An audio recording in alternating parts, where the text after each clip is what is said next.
So I've been doing a few videos about circuits in Formula 1 and saying, you know, there are some incredible tracks that are actually under threat of dropping off the calendar, and I think it's a crying shame. But which are my favourite circuits in Formula 1? Well, I'm going to list them here for you guys, my top 5 favourite circuits in Formula 1. Now, like I said, this is a very subjective thing. People have got different opinions, so I want to hear yours in the comments if you've got a favourite you want to share with us. Let's debate it over there. But yeah, these are my top 5, you know, gun to my head.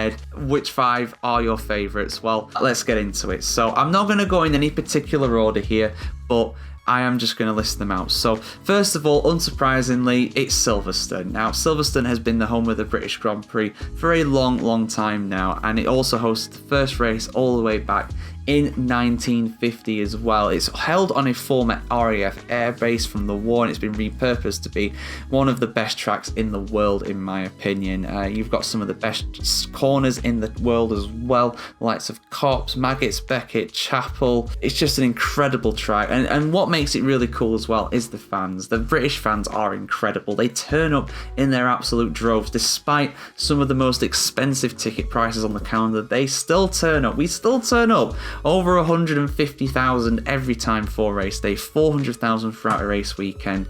It's absolutely an incredible circuit and one of the best, one of the most prestigious races to win on the calendar is the British Grand Prix. Speaking of good fans, let's go all the way to Japan for Suzuka. Now, Suzuka is an incredible circuit. If you're talking about a pure track, I think probably Suzuka has a real case to say that it's the best racing circuit in the world, and the fans there are incredible as well. The Japanese fans support all the 20 drivers, all the 10 teams. There's nobody that's left out. There's no particular favourite really. I mean, yeah, Yuki Tsunoda I imagine is very popular there right now, but in general they just support everybody. There is a super fan for every driver and team in Japan. It's a fantastic track.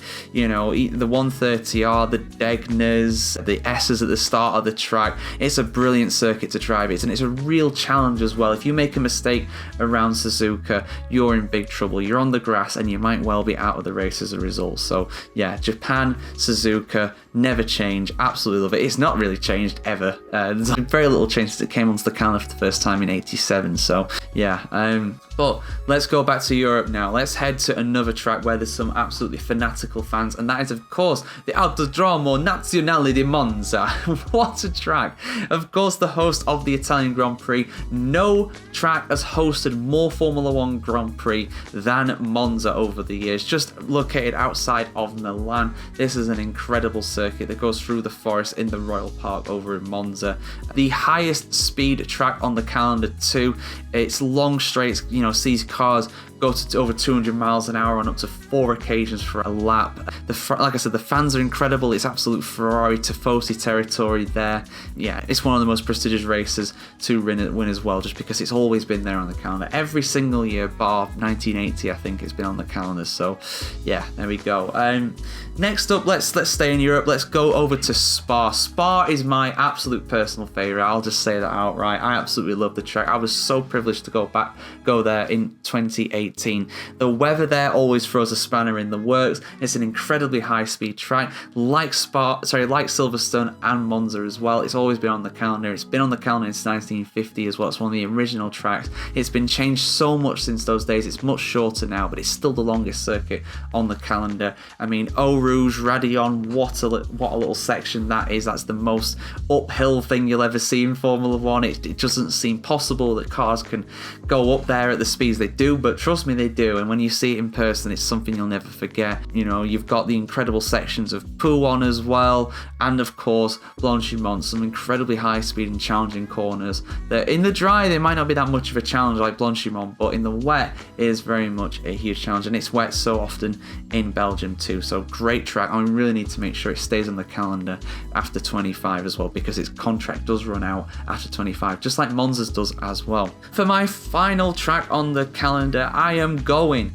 I am going to Brazil, Interlagos. What a track this is. And again, the fans are unbelievable here. So fanatical. I mean, the days of Ayrton Senna and having a Brazilian driver in Formula 1 are over for the moment, but we could well see a Brazilian back in F1 in the near future. That's another topic for another video I've already done, actually. Look up my Bortoleto video if you've not watched it already. But yeah, what a track this is. Again, it's changed a lot since the old days, but it's been the home of the Brazilian Grand Prix more often than not. I'm so happy it's on the calendar for now as well, because it looked like it was going to drop off at 1.2, but yeah, it is there, it's staying, and it's just such a high speed and challenging track. The cars just flow around there. The turns are so great. I mean, yeah, it is difficult to overtake around there. That is a problem with the Brazilian Grand Prix in recent years. But at the end of the day, it's a real challenge for the drivers. It's an anti-clockwise track on top of that as well. One of the few of the old school tracks that are that. And yeah, the fans are incredible. And of course,